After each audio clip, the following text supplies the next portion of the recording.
Bonjour à tous, bienvenue à ce webinaire Good Habits sur la thématique moins de dépenses, plus de compétences. On est très heureux de vous accueillir, j'espère que vous êtes confortablement installés chez vous. Si vous avez d'ailleurs des petites problématiques techniques, n'hésitez pas à mettre un petit message dans le chat pour qu'on puisse essayer de vous aider. On va passer une bonne heure avec Maud qui est ici présente pour discuter de comment optimiser un petit peu nos budgets de formation. Moi je suis Aziz Morsli, General Manager chez Good Habits France. D'abord, pourquoi cette thématique? Je pense que c'est hyper important, de manière très pragmatique. À peu près 60% des conversations qu'on a aujourd'hui avec nos clients, avec nos prospects, relèvent la même tendance, une vraie tension au niveau des budgets de formation. Et donc, ce n'est pas juste valable en France, c'est aussi valable à l'international, parce qu'on est présent dans plusieurs pays. Et avec notre contexte franco-français et politico-économique, on a aussi cette problématique que l'État se désengage de plus en plus des problématiques de CPF et d'apprentissage. Et donc, ça met l'entreprise vraiment au centre de la formation continue. Et donc, ça force les entreprises aujourd'hui à vraiment optimiser chaque euro pour avoir des formations qualitatives. Donc, c'est pour ça qu'on a invité Maud. Ouais, salut Aziz. Voilà. Je te laisse te présenter peut-être. Écoute, parfait. Ouais. Je suis en tout cas, merci pour l'invitation. Très contente de parler sur ce sujet de formation et de soft skills qui est pour moi en tout cas le sujet de cette prochaine décennie. Donc moi, c'est Maud, je suis une ancienne DRH, j'ai plus de 15 ans d'expérience, notamment dans des grands groupes, mais aussi dans des startups et dans des scale-up. Donc j'en ai vu passer en tout cas des plans de formation. Et aujourd'hui, donc je suis cofondatrice d'un centre de formation voilà, pour les RH qui s'appelle le Temple RH, où notre objectif c'est vraiment donc de former les professionnels RH donc aux compétences d'aujourd'hui et de demain pour en faire des architectes de culture d'entreprise innovantes, performantes et aussi inclusives. Bon, bah parfait. Voilà. On va pouvoir utiliser toutes tes compétences aujourd'hui. Je pense que le sujet va être passionnant. Voilà, voilà, en plus, souvent, tu vois, le budget, malheureusement, le plan de formation, en tout cas dans des startups et dans des scale-up, bon, c'est un petit peu le sujet qu'on fait en 2-2 voilà, quand on a le temps, alors que de vraiment créer une culture apprenante en entreprise, c'est vraiment la clé, en fait, pour notamment les enjeux de croissance de demain, donc essentiels. Mais en effet, il y a des contraintes de budget, des contraintes de temps qui font que souvent c'est un sujet qui passe un peu sous le tapis. Ok, parfait. Ben, en tout cas, pendant ce webinaire, on va pouvoir en parler. Oui. Start-up, PME, grands groupes, on a des sujets pour à peu près tout le monde. On va pouvoir dérouler pendant une heure. Un petit point sur Good Habits, pour ceux qui ne connaissent pas, très rapidement, on existe depuis 2011. On est spécialisé sur la partie, ce que nous on appelle compétences humaines. Donc ça couvre tout ce qui est soft skills, tout ce qui est bien-être au travail, tout ce qui est diversité, inclusion, acculturation aux nouvelles technologies type IA, etc., etc. On est présent dans 14 pays. Nos formations sont en 22 langues. On travaille avec plus de 3000 clients différents, 2,5 millions d'apprenants chaque année. Donc voilà, on est à peu près partout. On vous laissera un peu plus d'informations dans le chat. Mais revenons maintenant directement à ce qui nous intéresse. On va peut-être lancer un petit sondage. Déjà, ce que j'ai envie de dire, c'est qu'aujourd'hui, en France, le marché de la formation, c'est 15 milliards d'euros. Et il y a plus de 60 000 organismes de formation. Donc, c'est sûr qu'en France, quand même, je trouve, par rapport à nos pays européens, on est quand même bien lotis. On a pas mal d'aides et on reviendra en tout cas sur ce sujet-là. Mais c'est de se dire qu'il y a quand même un effort au niveau de l'État, au niveau de la France, pour mettre en avant cette formation, que ce soit privé avec des fonds entreprises, public avec des fonds OPCO ou CPF, et même Pôle emploi qui forme aussi potentiellement des personnes. Donc c'est vrai qu'on a cette chance-là en France d'être quand même bien lotis au niveau financier. Après, il faut savoir ce qu'on en fait, bien sûr. Ouais, parfait. On a lancé ce petit sondage avec, pour nous, d'essayer de comprendre un petit peu ces problématiques que vous avez, vous, au niveau de l'audience, donc au niveau de vos défis en matière de budget de formation.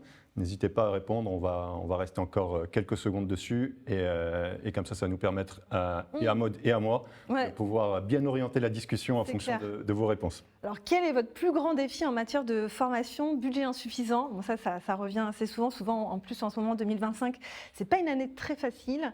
Difficulté à identifier les besoins, ça c'est un sacré sujet en tant que RH et même en tant que manager de décider un petit peu les compétences, manque de temps, complexité des dispositifs de financement, incertitude quant au ROI des formations, donc ça c'est plutôt, on va dire, au niveau CEO, team exécutive, de voir, est-ce que la formation c'est un centre de coût ou un centre de profit? Et toi tu dirais quoi? Je sais ta réponse. Ah bah, évidemment, pour moi investir sur la formation ça reste un point majeur pour chaque entreprise. Déjà, de manière très pratico-pratique pour l'entreprise, pour permettre à l'entreprise de continuer à grandir, et de manière plus évidente sociétale, parce que les entreprises sont quand même la base de comment on fait grandir un petit peu les talents à l'intérieur de notre société. Tout à fait. Et donc, si chaque entreprise n'investit pas, on se retrouvera dans quelques années avec beaucoup moins de talents sur le marché. Sachant qu'on a notre ami IA ChatGPT qui quand même facilite grandement pas mal de choses pour nous aujourd'hui.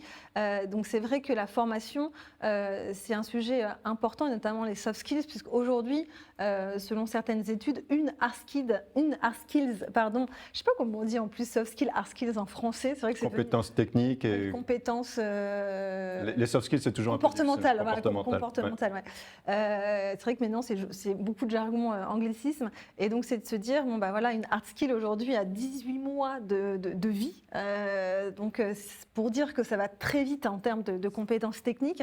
Et donc, aujourd'hui, en tout cas, les entreprises devraient, on va dire, on ne va pas donner des ordres, mais devraient investir sur ces soft skills, sachant qu'on est dans un monde en pleine mutation qui va vite. Et donc, d'avoir des compétences d'adaptabilité, de flexibilité, d'intelligence émotionnelle, mais aussi de leadership, etc., ça devient aussi crucial pour les boîtes. Ouais. Ok, nickel. Je pense qu'on peut passer sur la prochaine question, en l'occurrence pour nous. Et là, on va avoir un débat qui va être assez profond. Et je pense que dans l'audience, on a des entreprises de tailles différentes. On a regardé un petit peu les différents inscrits. Donc, on a des TPE, des PME, on a des grands groupes, on a des responsables formation d'horizons assez diverses, différentes industries aussi. Donc, ça, c'est hyper intéressant. Mais ça veut aussi dire que probablement, ils ont tous des enjeux très différents au niveau de la formation. Donc, qu'est-ce que tu en penses, toi ? Comment la taille de l'entreprise influe aujourd'hui sur Ouais, c'est sûr qu'aujourd'hui, la formation va être différente selon la taille de l'entreprise. Donc, on va avoir en France différentes typologies. Donc, on va avoir les TPE qui sont moins de 11 salariés. On va avoir après les TPE start-up. On peut englober tout le monde qui va être entre 11 et on va dire 500, 1000 salariés. Et puis les grands groupes qui vont être sur une population bien plus énorme. Et donc c'est vrai que les enjeux sont différents. Sur une TPE déjà, sur une petite entreprise, donc moi j'ai rejoint, tu vois là, j'ai eu la chance de rejoindre des petites structures vraiment à leur démarrage. Il faut se dire que la connaissance RH et la connaissance formation est très maigre. Et donc, pour te dire, j'avais des boîtes qui ne connaissaient pas leur code NAF, qui ne savaient pas leur convention collective. Et donc, in fine, je leur dis, mais vous avez fait toutes les démarches obligatoires sur la formation ? Ben non, on n'a rien fait parce qu'en fait, ils ne savent pas. Et donc, il y a vraiment un sujet éducationnel sur ces établissements-là. Et donc, l'objectif, c'est vraiment reprendre la base, trouver son code NAF, trouver en tout cas son OPCO qui va pouvoir aussi après derrière accompagner. Et je veux vraiment le dire, le travail des OPCO aujourd'hui en France a tellement évolué. Moi, en 15 ans d'expérience, là aujourd'hui, les OPCO sont très très moteurs. Un rendez-vous par an, des propositions d'enveloppe. Et donc là, l'objectif, c'est vraiment d'aller trouver les financements. Et de deux, de commencer à mettre en place avec les managers des premières brimes en tout cas de compréhension des compétences nécessaires et même avec le fondateur de comprendre c'est quoi en fait les compétences dont je vais avoir besoin. Donc faire un peu la liste de cours sur quels sont les sujets importants, pour déjà démarrer en tout cas une première pratique en termes de plan de formation. Et un plan de formation, c'est pas c'est un document Excel. Je pense que vous accompagnez pas mal de boîtes chez Goodhabits pour lancer les plans de formation. Et au démarrage, on commence avec un fichier Excel et il faut pas en avoir honte et c'est OK tant que on a le nombre d'heures, le nom des salariés, les budgets attitrés, etc. Ça c'est important. Qu'est-ce que toi tu vois au niveau TPE, PME, au niveau de tes clients, et puis après on verra sur les enjeux grands groupes. Ouais, bien sûr. Ouais. Nous, ce qu'on voit au niveau des PME, déjà, les PME se sont quand même un peu plus structurées. Donc, évidemment, sur les startups, quand tu commences de zéro, tu commences vraiment de zéro. Les PME sont quand même bien plus structurées que ce qu'elles étaient avant, et notamment sur la détection des plans de formation, notamment à cause des entretiens professionnels qui sont obligatoires. Donc, il y a quand même tout ce cycle qui génère un petit peu ce momentum au niveau de la formation. Les différentes aides aussi ont contribué à aider ça, et aussi parce qu'il y a des enjeux très clairs dans les PME. la capacité de recrutement dans les PME, elle n'est pas non plus évidente. Donc trouver les bons profils au bon moment, c'est hyper complexe. Donc si tu peux faire du upskilling, ce qu'on appelle, ou en tout cas permettre à quelqu'un de gagner en compétences en interne, ça te permet d'éviter un recrutement et ça te permet d'aller beaucoup plus rapidement en productivité à l'intérieur de ton entreprise. Donc les PME, je pense, l'ont bien enregistré. Maintenant, elles ont des contraintes assez fortes au niveau des budgets. Et donc c'est là où en fait on voit aussi un peu cette différence. Mais sur les grands groupes, effectivement, c'est un petit peu différent. Donc je ne sais pas ce que toi, tu vois un petit peu toi au niveau des grands groupes. Oui, les grands groupes, je trouve que ils sont déjà bien structurés au niveau de leur fonction RH. C'est bien, c'est bien catégorisé et chaque fonction a sa mission. Et donc il y a un vrai département. Tu vois, moi j'ai travaillé chez Safran, donc tu as un vrai département quand même formation avec une ou un responsable formation dans l'entreprise qui va en tout cas s'assurer de l'engagement des différentes formations et de s'occuper aussi de tout l'opérationnel parce que gérer la formation, il y a encore quand même pas mal d'administration, même s'il y a quand même aujourd'hui des outils qui permettent d'aller plus vite sur ce sujet-là. Et là, l'enjeu, en fait, on va dire, c'est plutôt un enjeu d'engagement parce que, et donc on le verra, il y a certains chiffres aussi qui montrent pas mal de choses intéressantes. Mais là, voilà, c'est de se dire comment moi je peux engager des salariés parce que souvent, la formation, elle peut être perçue comme une obligation.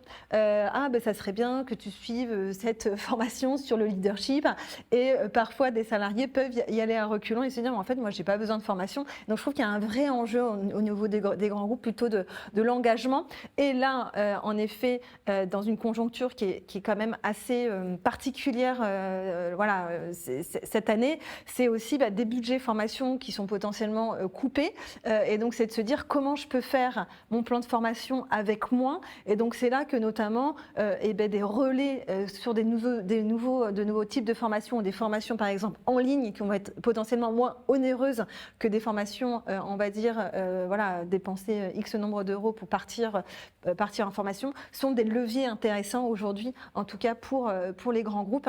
Après il y a toujours la question de mindset, c'est comment faire de la formation en ligne vs de la formation en présentiel, mais ça, c'est une autre question peut-être que toi, tu as l'habitude de voir aussi chez tes clients. Ouais, et pour rebondir un petit peu sur ce que tu as dit, on a une problématique très simple, c'est que autant les TPE, PME ont une certaine agilité dans la manière dont elles font les formations, autant dans un grand groupe, tu ne peux pas.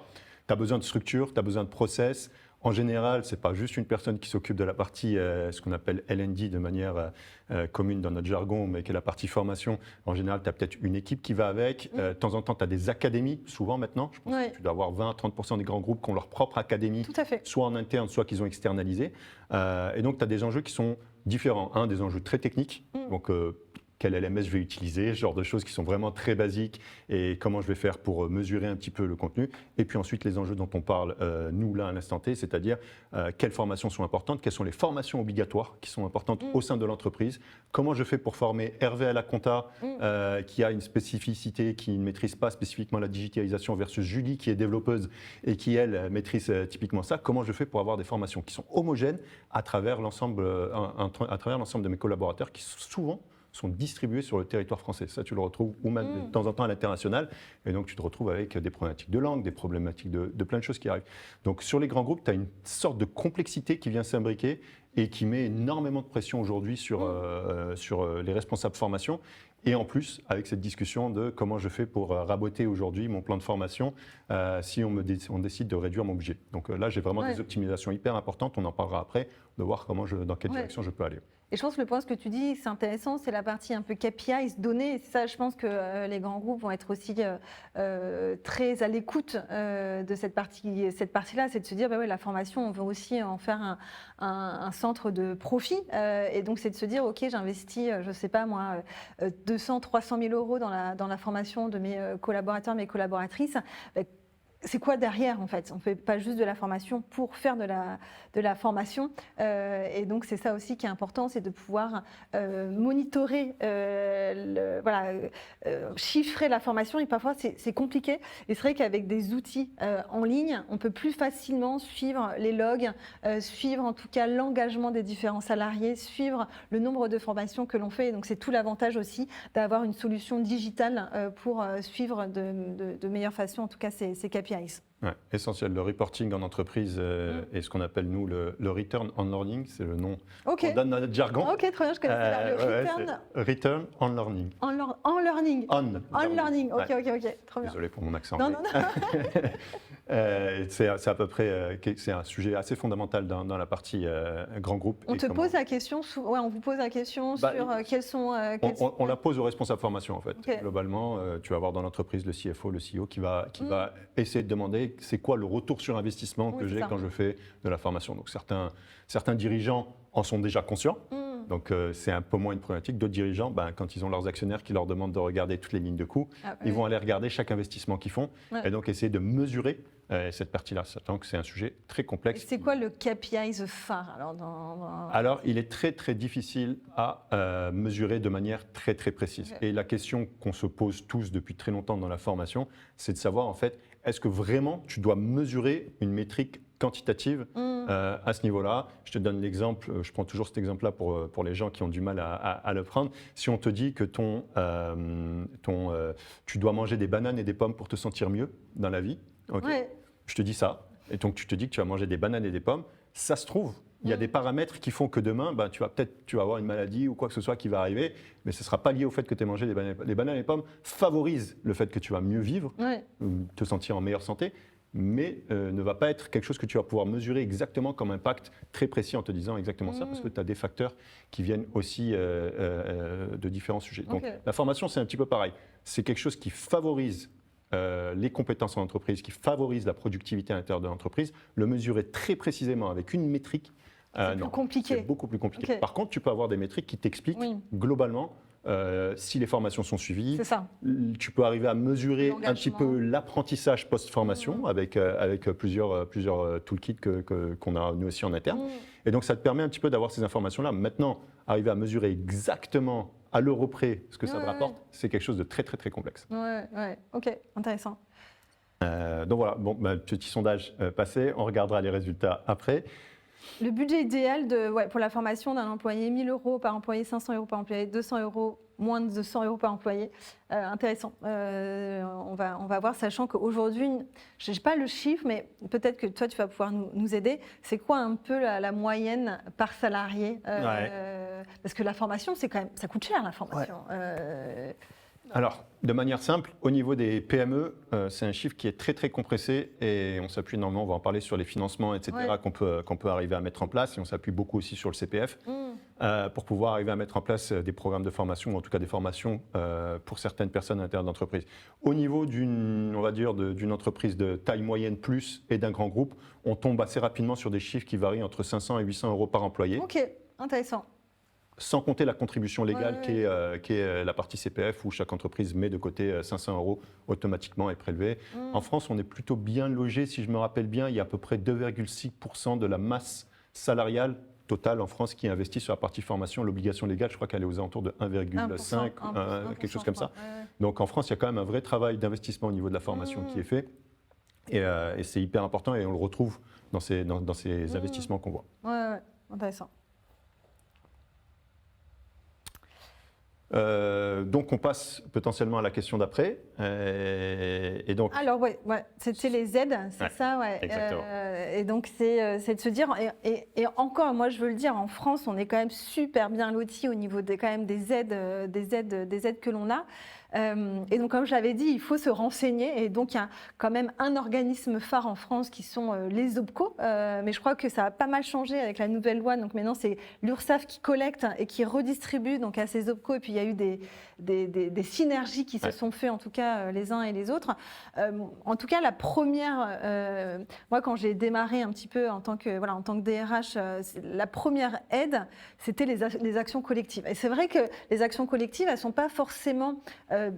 apprécier, donner en tout cas les autres. Il faut vraiment les rechercher. Les actions collectives, c'est pour des boîtes qui sont inférieures à 50 salariés. En fait, l'OPCO propose de la formation gratuite et donc de l'anglais. ça peut être des outils digitaux comme Excel. Malgré tout, Excel, ça reste un outil que l'on utilise. Et Excel, c'est un outil qui est extraordinaire parce qu'on peut faire du visual basique, des formules. On peut aller très très loin sur l'outil si on le connaît bien. Et donc, il y a plein de formations que vous pouvez faire gratuitement grâce à vos actions collectives. Et donc là, il faut rapidement aller voir son OPCO parce que c'est de l'argent que vous allez économiser pour potentiellement faire une formation Python pour vos développeurs, où là, c'est une formation spécifique et potentiellement qui ne va pas être pris en charge. Il y a aussi pour les sociétés qui sont inférieures à 50 salariés, il y a des enveloppes de formation. C'est-à-dire que l'OPCO va offrir, je n'ai plus le nombre en tête, mais un certain montant, 5 000, 10 000 euros. Vous allez pouvoir utiliser aussi en action de formation. C'est une enveloppe qui est offerte aussi par l'OPCO pour faire une formation. Voilà, nous, on l'avait utilisé pour faire du microservice. On avait formé nos développeurs sur du microservice. Et ça avait été pris en charge complètement par l'OPCO, et donc c'est génial. Et donc, il faut... Voilà, et il y a une autre enveloppe qui est le FNE Formation, qui est une enveloppe, là en plus on attend les enveloppes qui vont être liées à l'intelligence artificielle, ça va tomber là les prochains mois, et donc pareil, il faut contacter votre OPCO, votre agent, pour pouvoir se dire, ben voilà, dis-moi rapidement quand l'enveloppe va sortir, comme ça vous êtes les premiers à être sollicités. Et il y a plein d'autres aides. Nous par exemple, on s'est fait aussi aide, on avait besoin de consulting RH, et il y avait, je me souviens plus le nom de l'aide, mais là si vous voyez en tout cas vos agents, ils vont pouvoir vous aider, et ils avaient pris en charge en fait la totalité de l'enveloppe d'une personne en consulting qui nous avait accompagnés pour co-accompagnés pour faire la grille de salaire transparente. Et donc c'est vraiment de l'aide que l'on peut avoir, et donc ça, c'est vraiment génial pour des boîtes de PME, TPE, start-up, pour aider. Pour les grands groupes, c'est une autre histoire. Notre histoire, complètement. Les grands groupes, en général, font moins appel aux aides d'État. Il y a moins d'aides. Oui. Il y a moins d'aides déjà disponibles. Et en général, elles financent quasiment tout en interne sur leur propre budget. Donc ça, effectivement, à ce niveau-là, beaucoup moins d'aides au niveau de l'État, mais du budget normalement qui est décidé au niveau groupe, pour pouvoir redescendre. Après, il y a des cas très spécifiques de temps en temps avec des petites business units à l'intérieur d'un grand groupe qui peuvent quand même faire appel à certaines aides si elles ne sont pas dépendantes du budget global. Donc ça, c'est vraiment des cas très particuliers. Mais globalement, les grands groupes, eux, les aides de gouvernement, il n'y en a quasiment pas du tout à taper. Et donc, il faut simplement se focuser vraiment sur le budget qui a été décrété par l'entreprise. Voilà, et donc s'appuyer, comme tu le disais, sur le CPF, que par exemple, nous en grand groupe, on pouvait abonder en fait le CPF, donc c'est des choses qui se font. Donc se dire, ben voilà, c'est 500 euros, ben on abonde de 1000 euros. Et déjà, pour 1000 euros, on peut faire quand même une formation qui est assez intéressante.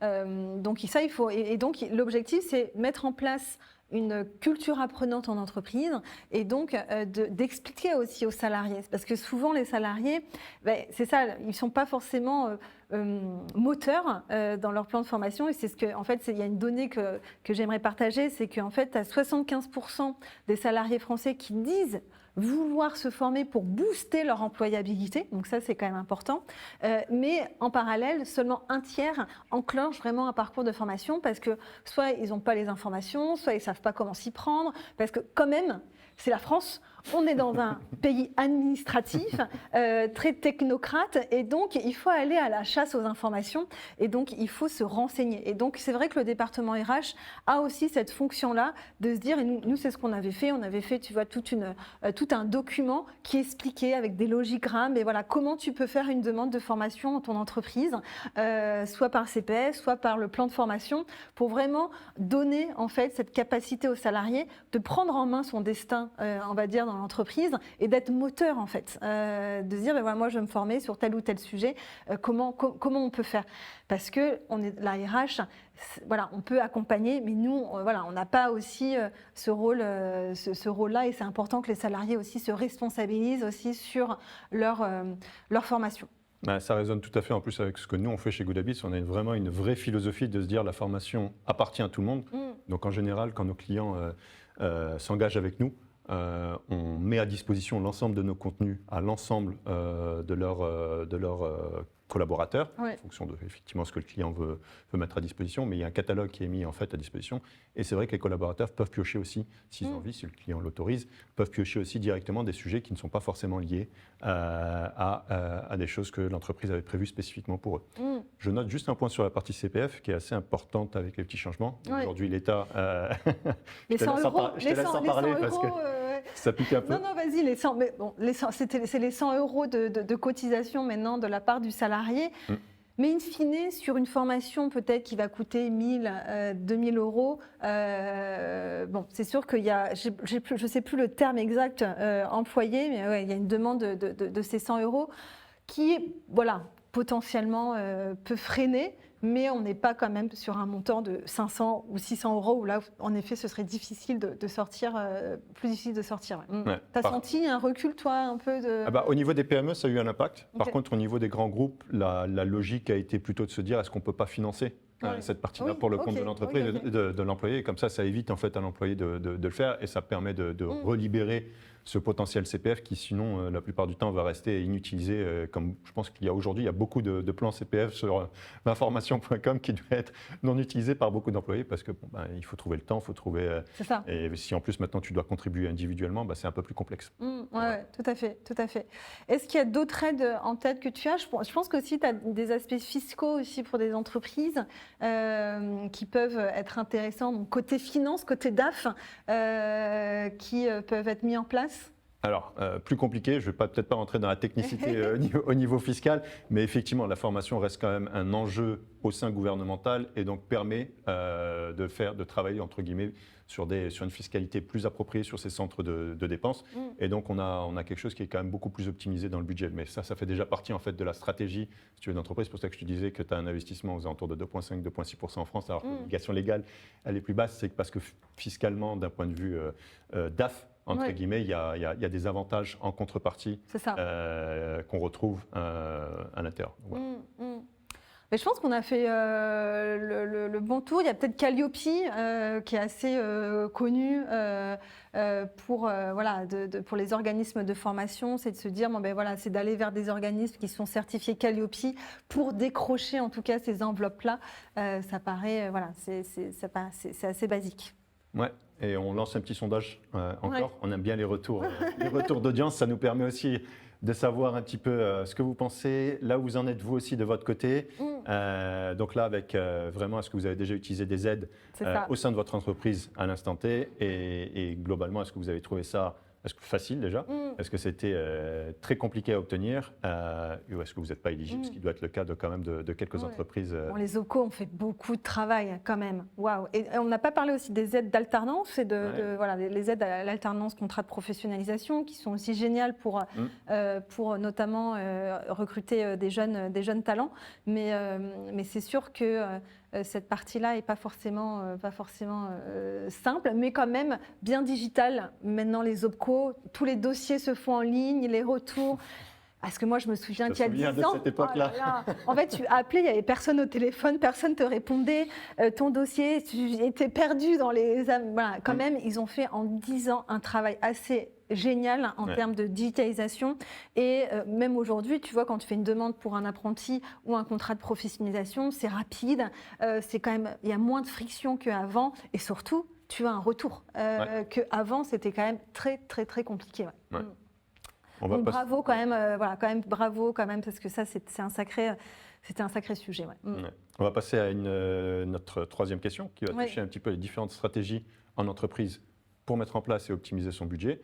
On va peut-être commencer pareil, je te repose la question. Comment on optimise aujourd'hui un budget sur un plan de formation prédéfini? Oui.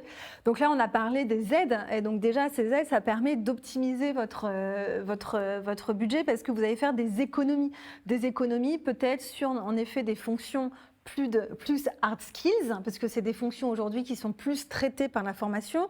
Donc, comme on en a dit, Excel, l'IA, l'anglais, donc qui sont, je crois que l'anglais fait partie des top 5 compétences demandées dans les entreprises.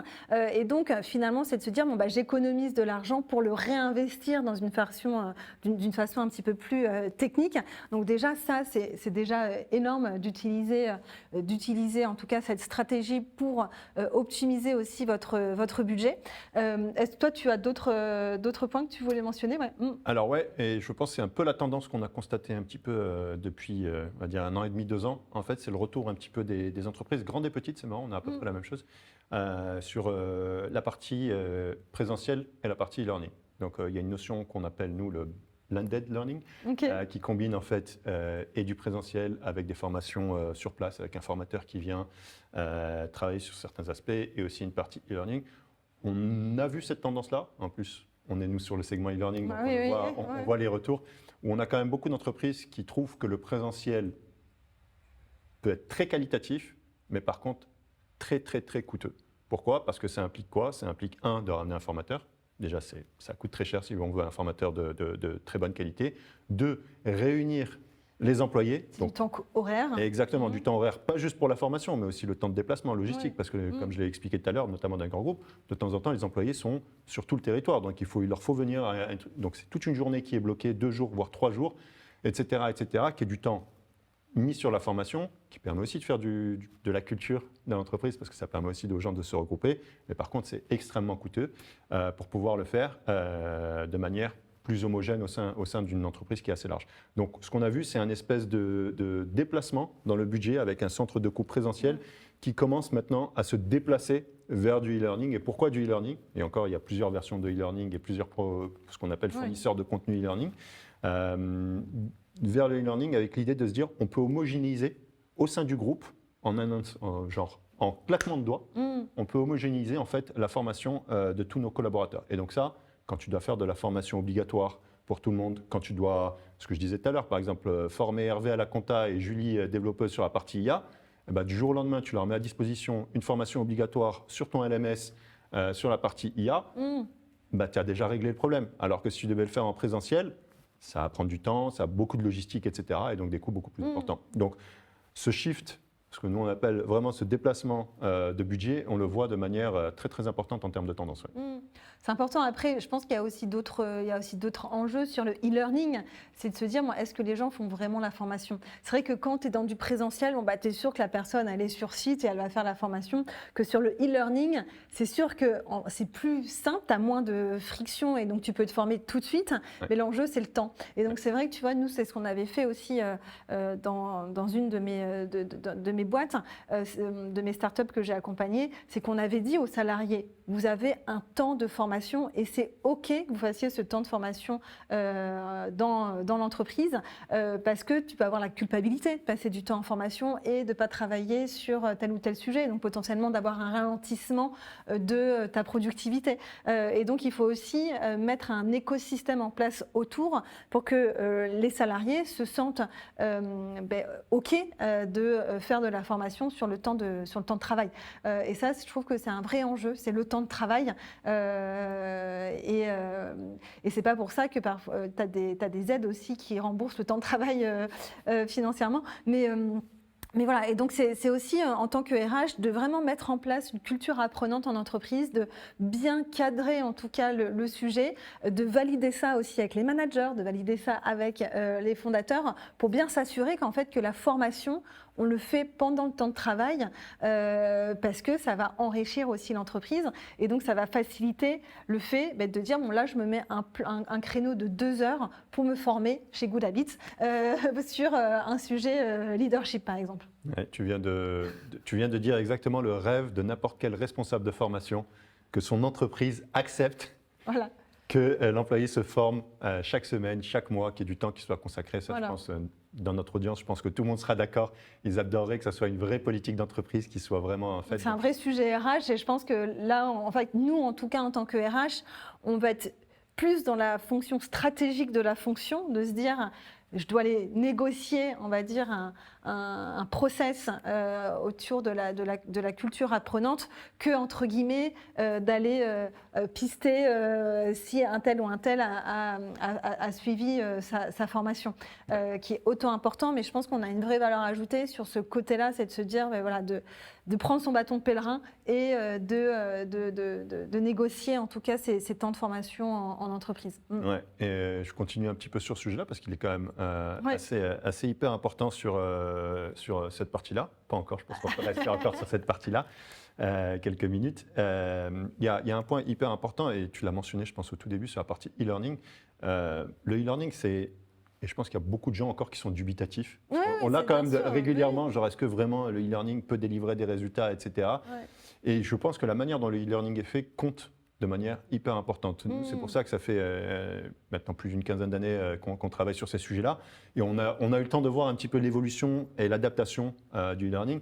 Et c'est vrai que nous, dès le départ, on avait une vision très comment on peut rendre le contenu de formation presque comme du contenu de consommateur, comme quelque chose que tu pourrais consommer sur un Instagram, sur un TikTok, avec une expérience un petit peu similaire en termes de contenu. Ce qui fait que nous, en fait, on a par exemple 14 formats différents, je crois, de formation qui touchent de la vidéo, de la mise en situation, des tests, etc. Ouais. etc.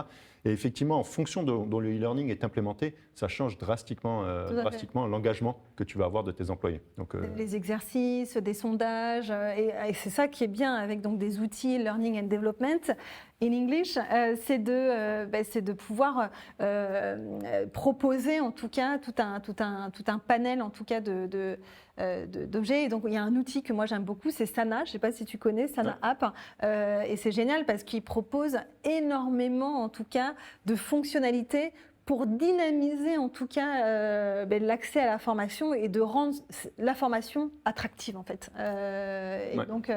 Et donc ça, c'est aussi s'appuyer sur des outils de LMS pour créer aussi des formations interactives et attractives. Je ne sais pas si c'est ce que vous faites aussi, vous avez pas mal de concepts, tu me disais des magazines aussi. Oui, exactement. En fait, nous, comme notre plateforme, elle est accessible. Donc, quand tu es une PME, que tu n'as pas de LMS, nous, on te permet d'y accéder directement de manière très, très simple. Quand tu es un grand groupe, on travaille avec tous les LMS du marché, les 360 Learning, les Cornerstone, etc., etc. Donc, notre contenu est disponible à travers ces LMS. Donc, il y a l'expérience LMS qui est importante. Donc, là où tu vas consommer, entre guillemets, le contenu.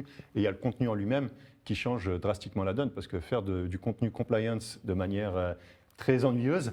c'est possible, oui. Ça ne donne pas envie, je pense, à tes employés de faire leur formation obligatoire sur la partie compliance. Donc, il faut le rendre très engageant. Et ça, je pense, c'est toute cette réflexion que tu dois avoir initialement quand tu crées du contenu, de savoir en fait comment tu le crées. Ouais, tu vois, là j'ai la petite anecdote rapide, mais tu vois, là, je discutais avec une personne qui se formait notamment dans les RH, et donc je lui ai posé comment tu te formes. Donc il a pris un outil de e-learning RH. Il m'a dit, mais le contenu, c'est que de l'écrit. C'est dur. C'est dur. Il m'a dit c'était très très dur. Et la formation, c'était 4 000 €. Ah oui. Donc pour te dire qu'il y a encore beaucoup à faire sur ce sujet de conceptualisation, comme le dirait mon associé, d'ingénierie pédagogique. Et en fait, c'est vraiment de comprendre en fait comment une formation on peut vraiment la rendre fun, digeste. Et en fait, je ne sais plus, cette pyramide où on dit que en fait, c'est 20% le contenu que tu vas lire, mais surtout pratiquer. Et donc c'est cette pratique en tout cas qui va être importante avec des exercices, des études de cas, des quiz pour ingurgiter et voir si en tout cas les connaissances sont apprises. Donc ça c'est chouette. Et donc c'est un vrai sujet. Il y a on va dire une statistique assez effrayante dans les grands groupes principalement, où en fait une formation normale dure à peu près 26 heures.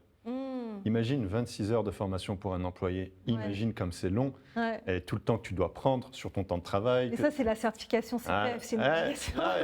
T'imagines, ces 26 heures sont vraiment très longues. Donc, pour pouvoir engager des employés dans ce cycle-là, il faut vraiment que tu arrives à conceptualiser ta formation, qu'elle soit en présentiel ou qu'elle soit en e-learning. Donc nous, on est vraiment spécialisé sur la partie e-learning, donc on parle de ce qu'on connaît bien. Mais arriver vraiment à trouver des moyens de pouvoir le faire. Donc par exemple, nous, on a des contenus hyper courts maintenant qui durent 1 à 2 minutes, ce qu'on appelle nous du micro-byte, du micro-learning qui te permet, même quand tu es dans le métro, tu as peut-être 1 minute, tu dois le mettre. Tu lances ta petite formation, tu lances ton petit truc, ton petit podcast qui va durer 1 ou 2 minutes et tu vas pouvoir ingurgiter cette information, même on the go, pour pouvoir vraiment continuer à te former vraiment en continu.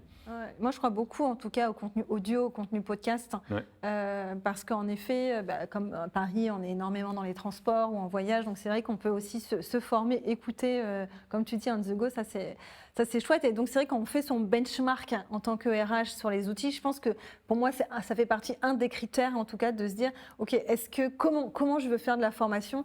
Et donc c'est aussi le métier de responsable formation évolue aussi parce qu'il devient de plus en plus digital parce que nos modes de fonctionnement aussi évoluent. Ouais, tout à fait. Trop bien. On va pouvoir passer à la question d'après.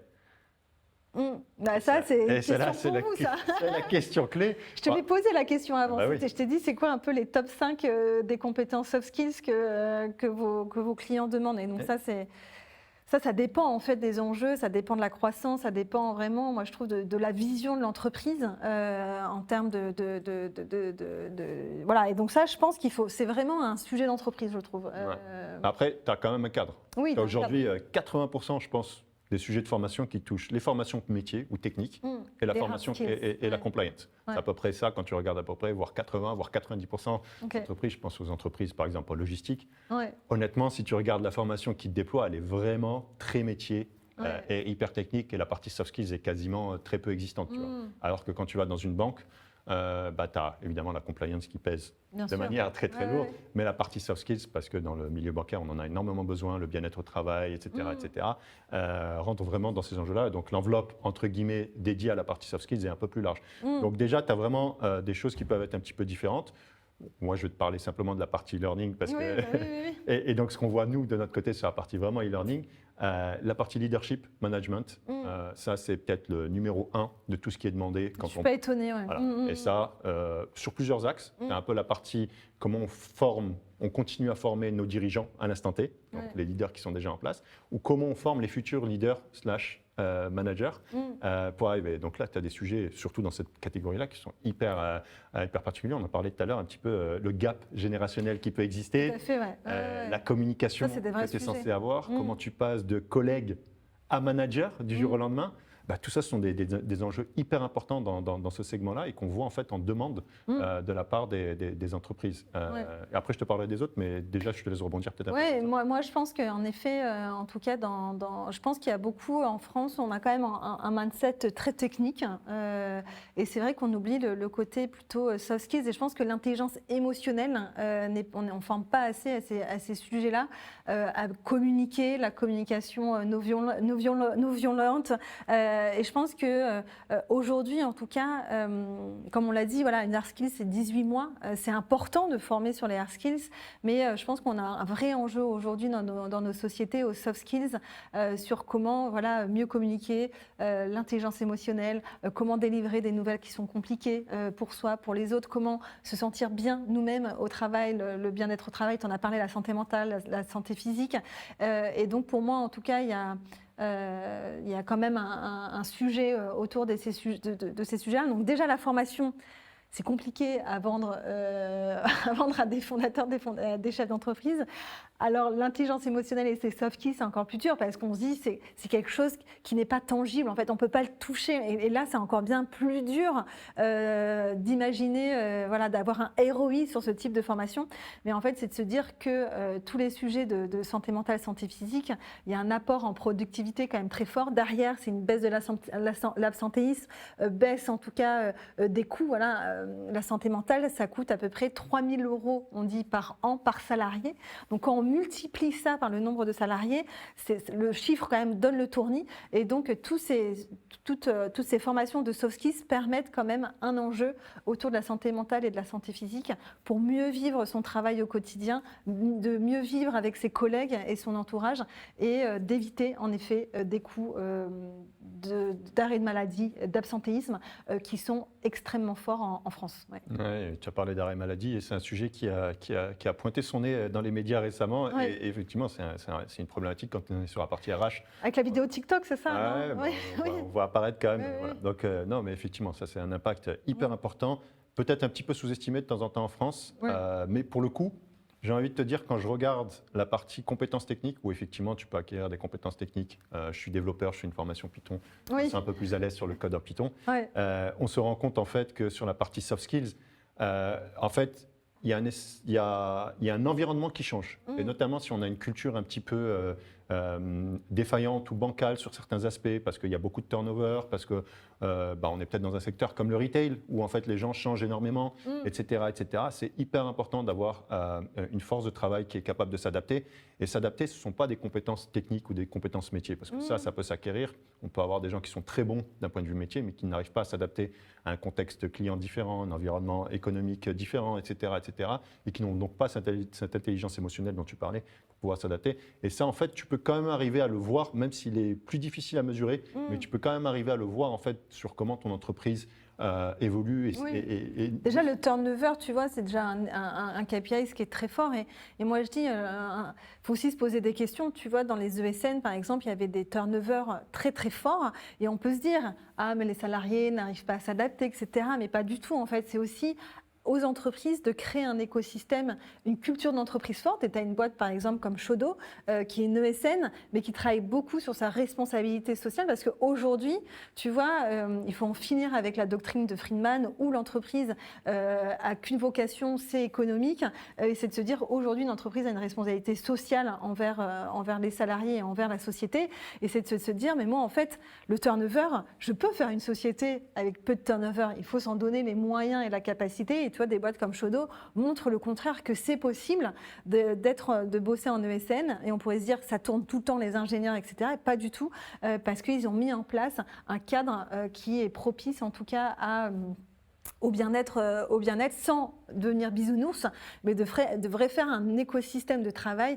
performant, inclusif, innovant, et ça, c'est possible. Donc, le retail peut aussi très bien y arriver, mais il y a un gros effort de culture d'entreprise à faire en interne, et c'est ça qui est le plus dur en fait, c'est de changer des codes internes qui peuvent être toxiques, qui peuvent être, on va dire, compliqués et qui tuent la performance et la créativité de son salarié, voilà, de son entreprise, et donc il faut aussi retravailler ça, mais ça c'est très très dur de faire ce changement de paradigme, parce que travailler sa culture d'entreprise, c'est plus facile, c'est plus difficile que de prendre 1 heure de méditation pour ses salariés. Je te confirme. Et puis les populations aussi sont différentes. Dans le retail, on a affaire sur le terrain, on a affaire à des populations très différentes. Les personnes qui travaillent à l'arrière du magasin, qui font énormément de manutention, etc., ce sont des personnes qui n'ont pas forcément le même profil, tu vois, que quelqu'un qui travaille dans une ESN ou quelqu'un qui travaille dans une banque. Et donc, arriver à former ces personnes de manière homogène dans le périmètre de l'entreprise, c'est quelque chose de très, très difficile. Et c'est pour ça que le e-learning arrive normalement à mettre le niveau moyen pour tout le monde au bon endroit. Autre point que tu as relevé, la partie diversité et inclusion, c'est un sujet qui revient énormément chez nous. On nous pose énormément la question. On nous pose énormément la question. On est en plein en plus dans le mois des droits de la femme, avec plein de sujets qui tournent autour de ça. Donc effectivement, nous, c'est vraiment des choses qu'on voit et qui reviennent vers nous de manière hyper importante. Et donc, on met en place, on a des campagnes spécifiquement dédiées autour de ça. On accompagne les responsables formation sur ça, sur comment déclencher des actions de formation liées à ces problématiques-là, comment faire en sorte de créer un cadre plus inclusif avec leurs collaborateurs, etc. C'est des sujets qui sont très, très importants. Et encore une fois, une population distribuée de collaborateurs, très difficile à faire en présentiel. Comment tu fais une formation diversité et inclusion, comment tu arrives à travailler sur ces sujets-là quand tu as des collaborateurs qui sont répartis sur toute la France et tu vas avoir le même degré d'homogénéité et de compréhension en fait, de ces sujets-là. C'est très, très complexe. C'est très difficile d'engager des personnes sur des sujets diversité et inclusion. J'avais un copain qui était recruteur, qui est dans un grand groupe, et donc il mettait en place tout type qui était responsable sur la formation, et donc il avait organisé une formation sur D&I. Je crois qu'il a eu 20% des salariés présents, parce que, comme je le dis, il faut pas, c'est pas un pansement que l'on met sur soi, il faut travailler sa culture d'entreprise. Donc, tu peux faire un nombre de formations que tu veux, mais si derrière ta culture d'entreprise ne promeut pas fondamentalement cette culture D&I, tu pourras faire le nombre de formations que tu veux, mais ça sera une goutte d'eau, et il y aura très peu d'engagement des salariés. Donc, parfois, la formation peut avoir aussi ses limites, et que c'est un super, en tout cas, outil d'engagement et d'employabilité et de performance. Mais il ne faut pas oublier que sa culture d'entreprise reste le socle maître, en tout cas, d'une boîte performante. Ouais, et ça se voit dans ta marque employeur. Oui, à la fin, ça ressort vraiment dans ta marque employeur. L'as d'or, balance ta voilà, exactement. Et on n'en a pas parlé trop, mais c'est effectivement la jeune génération aussi est en demande très, très importante de structure, d'impact, de choses comme ça. Et si tu n'es pas en capacité aujourd'hui, en termes d'organisation, de pouvoir répondre, entre guillemets, à ces envies, ta capacité à attirer cette génération, ou en tout cas à les mettre dans des bonnes conditions pour qu'ils puissent t'aider à grandir en termes d'entreprise, ça va être très très compliqué pour toi de rester longtemps sur le marché. Oui, il y a un chiffre de la BCG, Boston Consulting Group, qui dit que 75% donc là, de nos futurs cadres, donc de la génération des étudiants en école de commerce et en école d'ingénieurs, sont prêts à baisser leur salaire pour rejoindre une boîte qui réponde à leurs valeurs avec impact et sens. Donc voilà, après, il y a toujours des critères économiques, mais malgré tout, c'est un cri quand même qui est assez fort, en tout cas, cette génération, pour de rejoindre une boîte, une culture qui soit saine, positive et performante. On a mis en place le petit sondage, je pense qu'on a eu pas mal de petites réponses à ce niveau-là. Nous, sur la partie IA, on va juste en parler rapidement parce que c'est effectivement tu me l'as dit, la thématique qui est ressortie sur l'année 2025. Une fois qu'en 2024, tout le monde a commencé à utiliser ChatGPT en entreprise, s'est posé la question IA. Et donc, nous, on a fait en sorte de déployer du contenu de formation spécifique sur la partie IA, mais dans un cadre, ce que nous, on appelle l'IA éthique. Donc, nous, on a vraiment un angle, c'est un peu l'angle de notre entreprise, comment on fait pour faire les choses bien, entre guillemets. Et l'IA éthique, donc avec l'IA Act qui est sorti. Donc on a pris le temps en fait de prendre en compte tout ce qui se passait dans l'IA Act et comment ça allait impacter les entreprises pour créer de la formation adaptée à ce niveau-là. Et donc comment utiliser l'IA de manière responsable au sein de son entreprise. Et donc nous, on va avoir des campagnes de contenu, entre guillemets, qui vont sortir tout au long de l'année, à commencer là, pendant quelques jours d'ailleurs. On a tout un pack de contenu qui sort, qui va vraiment toucher à ça et qui va vraiment expliciter pourquoi, en tant qu'employé, c'est pas OK d'utiliser ChatGPT, ou en tout cas pas dans les conditions dans lesquelles tu es censé l'utiliser, et pourquoi, quelles sont les implications. Parce que je pense que la plupart des employés ou des collaborateurs, ils ont juste envie d'aller rapidement et d'utiliser un peu tous ces outils-là. Mais effectivement, le cadre, s'il n'est pas bien défini au niveau de l'entreprise, tu as un choix. L'entreprise dit on n'utilise pas l'IA, ce qui arrive dans beaucoup d'entreprises. C'est ce qu'ils ont fait, ils ont coupé l'IA. Exactement. Donc c'est soit tu n'utilises pas l'IA à l'extérieur et que tu es un grand groupe, tu as pu développer ta propre IA en interne et donc c'est OK d'utiliser l'IA en interne, soit tu es une entreprise qui n'a pas eu cette capacité et donc effectivement tu dois trouver un cadre dans lequel tes employés peuvent utiliser l'IA. Même ChatGPT, tu peux l'utiliser en entreprise. Mais il faut faire attention à ce que tu vas mettre dedans. Tu ne vas pas mettre le nom d'un client, tu vas pas mettre, on en parlait tout à l'heure, tu ne vas pas partager ton code source ou ton modèle à l'intérieur de ChatGPT. Mais par contre, tu peux l'utiliser de temps en temps pour augmenter tes réponses. Tu dois écrire un email, comment tu fais pour l'écrire. Donc tu peux augmenter ta capacité de travail en utilisant l'IA, même ChatGPT. Mais il faut que le cadre soit défini par l'entreprise. Et c'est aussi pour ça que nous, on a un peu ces retours. On a pris vraiment le temps de prendre les retours de tous nos clients pour savoir qu'est-ce qu'ils attendaient en fait en termes de contenu pour pouvoir vraiment créer du contenu très adapté à leurs besoins en 2025. C'est sûr que l'IA, c'est quand même le sujet, beaucoup d'entreprises, et c'est normal, même nous en tant que RH, tu vois, c'est de se dire comment tu vas évaluer aussi une personne qui utilise l'IA, une personne qui n'utilise pas l'IA, parce que c'est sûr, ta performance est augmentée, et donc ça a des vrais impacts RH aussi en interne, donc c'est sûr que ça va être le sujet aussi de la prochaine décennie, l'IA, et comment ça va impacter en tout cas la performance de l'entreprise. Ouais. Bah écoute, génial, génial. Excitant, Merci déjà pour tout ça. Ouais. On va passer peut-être à la partie questions-réponses. Alors, on va peut-être avoir en effet les questions qui vont se mettre sur l'écran. En tout cas, moi, j'ai hâte de voir en tout cas les retours au niveau des sondages. Donc, ça va arriver là bientôt. Trop bien. On se voit, en tout cas, c'est rigolo. C'est vraiment le live. La mise en place technique. La mise en place technique. Alors, on va peut-être arriver à lire les questions. C'est peut-être un poil trop petit pour moi. Je n'ai pas pris aujourd'hui. Bon, en tout cas, il y a eu un peu d'activité dans le chat. Ouais. Donc ça, c'est cool. Ouais. Ou peut-être, Nina, je vais peut-être te laisser nous les lire à haute voix. Ce sera peut-être plus simple au lieu de nous les afficher.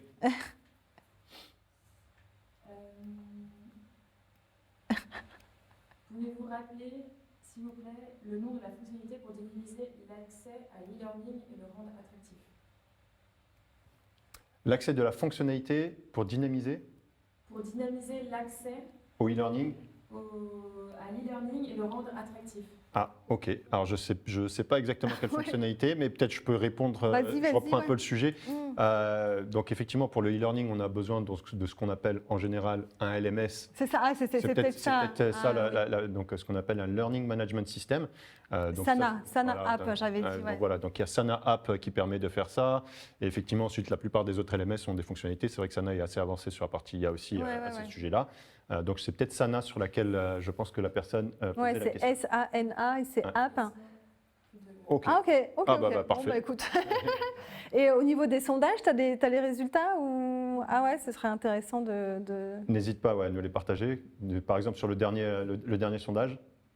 Ouais, moi j'étais curieuse, c'était sur le budget moyen, budget moyen ouais, par salarié, tu vois. Ouais.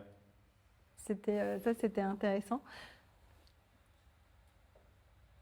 Bah, si tu l'as pas sous la main, c'est pas grave. Ouais, c'est pas grave. Ok, bon bah On nickel. le regardera. De toute façon, on le partagera a posteriori Ouais, avec toutes les personnes qui ont participé ou qui sont inscrites au webinar. bon bah génial. Donc voilà. Bah, écoute, déjà, merci beaucoup. Bah, merci en pour tout ta cas présence, Aziz pour l'invitation, j'ai adoré.